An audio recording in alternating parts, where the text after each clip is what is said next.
हमने हमारी पार्टी ने 2021 से इस बात का डिमांड किया था कि पूरे देश में कास्ट सर्वे होना चाहिए। और जब आखिरी कास्ट सर्वे हुआ था 1931 में, जब कास्ट सर्वे होगा तो मालूम होगा कि किसको कितना फ़ायदा हो रहा है, किसको नहीं हो रहा है, किसके पास ज़ाती घर है, किसके पास ज़मीन नहीं है, किसकी आमदनी क्या है और कौन सी कास्ट ज़्यादा आगे बढ़ गई, कौन पीछे रह गया। तो ये बहुत ज़रूरी है।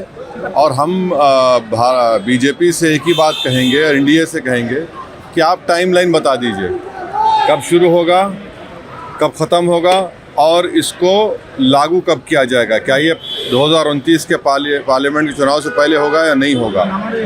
और दूसरी बात ये है कि पसमानदा मुसलमानों के लिए उनकी क्या स्थिति है, ज़मीनी हकीकत सबको मालूम हो जाएगी, क्योंकि वो पसमानदा हैं। जो गैर पसमानदा मुसलमान हैं वो कितने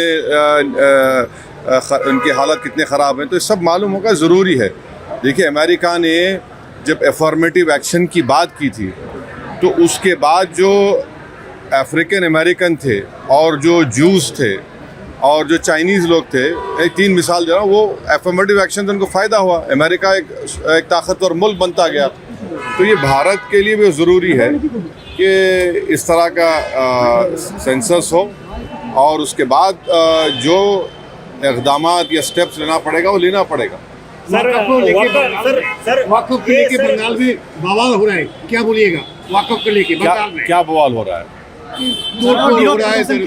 नहीं, देखिए, हिंसा नहीं होनी चाहिए।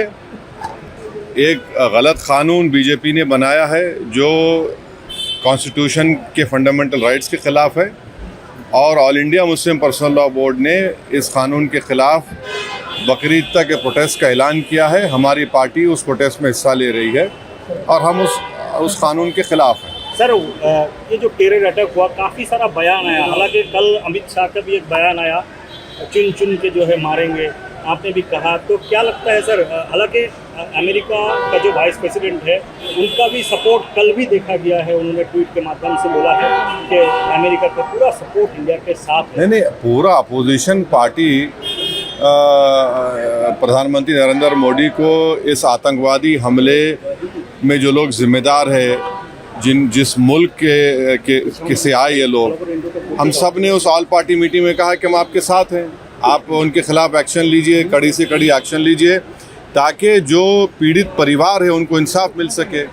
और पाकिस्तान से हम देखते हैं कि टेररिस्ट आते हैं भारत में और आकर इस तरह की उन्होंने बड़ी गंदी हरकत की कि उन्होंने पहले महिलाओं को, बच्चों को अलग किया, फिर मर्द लोगों को अलग किया और फिर उनका मज़हब पूछा और जब उन्होंने कहा कि उनका धर्म हिंदू है तो उनको गोली मार दी।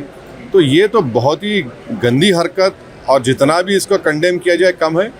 हम फिर से कहते हैं कि भारत सरकार को, उन परिवारों को, बल्कि देश ये जानना चाहता है कि उन आतंकवादियों को और उन आतंकवादियों को जो मुल्क पाकिस्तान सपोर्ट कर रहा है उनके ख़िलाफ़ भारत सरकार अपने तरीक़े से जो एक्शन लेना चाहती है ले।